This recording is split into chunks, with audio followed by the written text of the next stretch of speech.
La Banque d'investissement et de développement de la CEDEAO, en abrégé BIDC, est l'institution financière de la CEDEAO,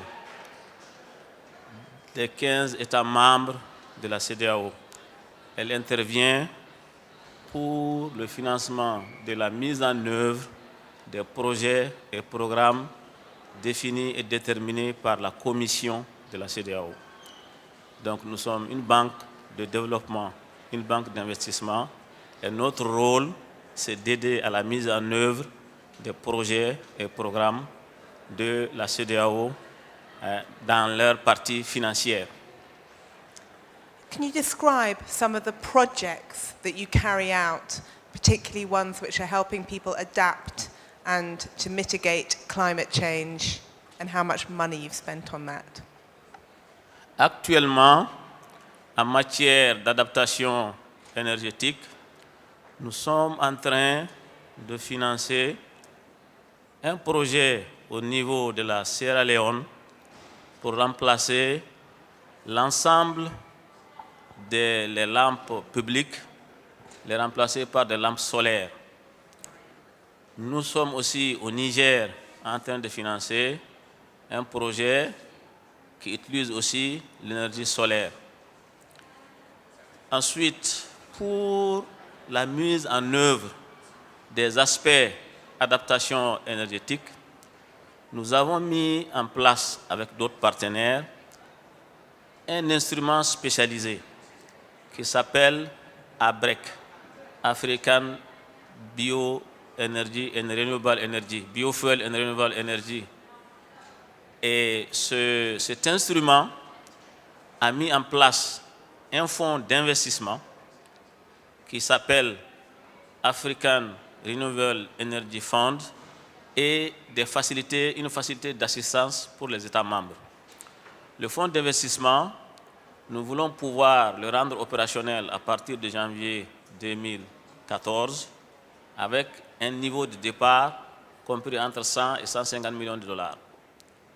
De l'autre côté, la facilité d'appui pour les États aide les États membres dans les mécanismes pour identifier, évaluer et préparer les projets dans le domaine des mécanismes de développement propre et dans le domaine des énergies renouvelables. Can you explain your role at these negotiations? How do you see your bank helping to distribute funds, and what do you see for the future of the Green Climate Fund? What kind of money would you like to see going in there? Comme en tant que banque, nous intervenons pour l'essentiel par le mode de prêt. Nous prêtons de l'argent aux promoteurs, qu'ils soient publics, qu'ils soient privés, pour la mise en œuvre de leurs projets. Ça, c'est l'instrument le plus important de notre activité. Ensuite, nous pouvons aussi participer, prendre des prises de participation dans des entreprises qui ont pour vocation l'adaptation énergétique et le développement des activités relatives à l'environnement. D'où je viens de vous parler de ABREC. ABREC, nous sommes intervenus en prise de participation. Par rapport aux prêts, nous prêtons aux États membres des ressources que nous collectons soit à partir de nos fonds propres, soit à partir du marché financier local ou international. Et nous les prêtons pour financer l'investissement, les parties investissement, sur des durées suffisamment longues, si c'est les États, sur des durées suffisamment longues, au-delà de 30 ans, si c'est des entreprises privées, sur des durées suffisamment aussi longues pour leur permettre d'avoir un bon retour sur investissement.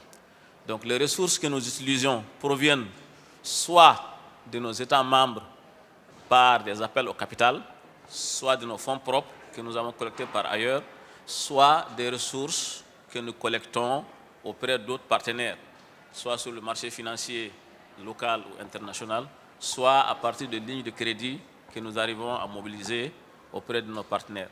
C'est pour cela que nous pensons très important de pouvoir avoir accès aux fonds sur les éléments d'adaptation climatique, Green Fund, pour le moment, nous n'y avons pas accès, mais nous pensons que c'est important que nous trouvons les voies et moyens pour y accéder. Nous sommes en train de nous préparer pour, et quand nous pourrons le faire, cela va élargir notre rayon d'activité dans ce domaine. Nous avons déjà pour ce faire une bonne politique et une stratégie d'intervention et de bonnes procédures pour ce faire, et nous avons les qualifications nécessaires. Ce qui manque un peu, c'est les ressources financières. Actuellement, nous intervenons avec ce que nous avons, mais pour couvrir les 15 États membres de la CEDEAO, vous savez que ça nécessite beaucoup de ressources. Et pour avoir ces ressources à moindre coût, il faut pouvoir avoir accès au genre de fonds spécifiques créés par le système des Nations Unies.